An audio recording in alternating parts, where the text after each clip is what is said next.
નમસ્કાર મિત્રો, સ્વાગત છે આપ સૌની સિયારી ચેનલ અને ગુજરાતી યુટ્યુબ ચેનલમાં હું નિકુંજ પરમાર આપ સૌનું તહેદિલ સ્વાગત કરું છું. તો મિત્રો, આજના વિડીયોમાં વાત કરવાના છીએ પેન્શનરો નિવૃત્તિ કર્મચારીઓના બાકી ડીએ એરિયર્સને લઈને નાણાં મંત્રાલય આપ્યો મહત્વપૂર્ણ આદેશ. તમે જાણો છો મિત્રો, 10 મહિનાનો જે કોરોના સમયગાળા દરમિયાન જે ડીએ રોકી રાખ્યું હતું, ડીઆર, તો તેના બાબતે મહત્વપૂર્ણ અપડેટ આપવામાં આવી છે. તો તેના વિશે આપણે વિડીયોમાં ચર્ચા કરીશું. તે પહેલાં મિત્રો, અમારી જે ચેનલ છે અને ગુજરાતી યુટ્યુબ ચેનલ, તમને ચેનલ પર સરકારી કર્મચારી, નિવૃત્ત કર્મચારી, પેન્શનધારક બાબતે હરેક અપડેટ મળતી રહેશે.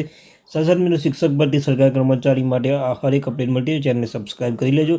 ચાલો તો ફેમિલી મેમ્બર વધારે સમય ન બગાડતા આજના વિડીયોની શરૂઆત કરું છું. તો મિત્રો, કેન્દ્રીય કર્મચારી અને પેન્શન માટે સારા સમાચાર આવે છે. લાંબી રાહ જોયા બાદ આખરે નાણામંત્રી 18 મહિના ડીએ બાકી રકમ ચૂકવણી માટે આદેશ જારી કર્યો છે. મોંઘવારી ભથ્થું ડીએ અને મોંઘવારી ડીઆરનું બાકી રહેલું જે કોરોના મહામારી દરમિયાન રોકી દેવામાં આવ્યું હતું, હવે કર્મચારી પેન્શન આપવામાં આવશે. આ નિર્ણયથી લગભગ 1 કરોડ કેન્દ્રીય કર્મચારી અને પેન્શનધારક મોટી રાહત મળી છે. જાન્યુઆરી 2020થી 21 સુધી 18 મહિના ડીઆર દરમિયાન રોકવામાં આવેલ ડીએ અને ડીઆર ચૂકવણી હવે શરૂ થઈ ગઈ છે. હવે તેમાંથી કર્મચારીની આર્થિક સ્થિતિમાં સુધારા અપેક્ષા છે. લાભાર્થી છે મિત્રો, કેન્દ્રીય કર્મચારી પેન્શનનો અવધિ જાન્યુઆરી 2020થી જૂન 2021, 18 મહિના માટે. ચૂકવણી રકમ વ્યક્તિગત પગાર પેન્શન મુજબ લગભગ 1 કરોડ કર્મચારી બેંક ખાતામાં સીધા જમા થશે. નાણાં મંત્રાલય ઓર્ડર આપનાર છે.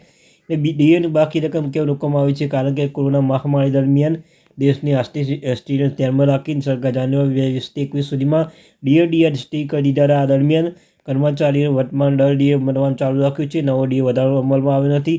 પેન્શન ડીઆરમાં પણ કોઈ વધારો થયો નથી. ડીએ બાકી ચૂકવણીઓની અસર. આ નિર્ણય કર્મચારી અને પેન્શનરો ઘણા લાભો પ્રદાન કરશે.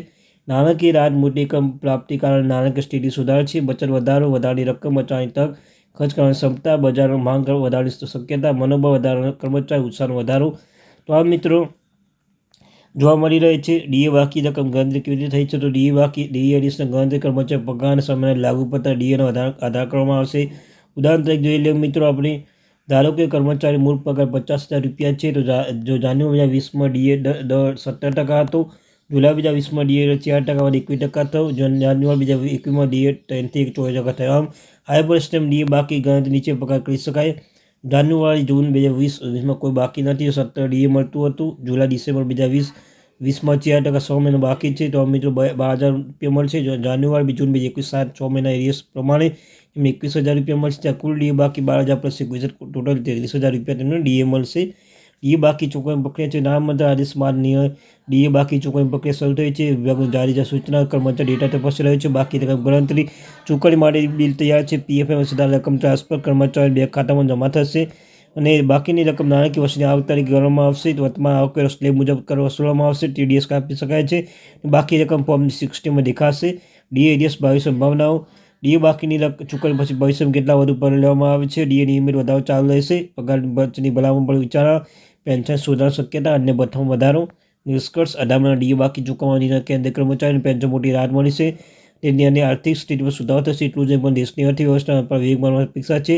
જો કે આ રકમનો યોગ્ય રીતે ઉપયોગ કરવાનો જવાબદારી કર્મચારીની રહેશે. તો મિત્રો, આ તે માહિતી.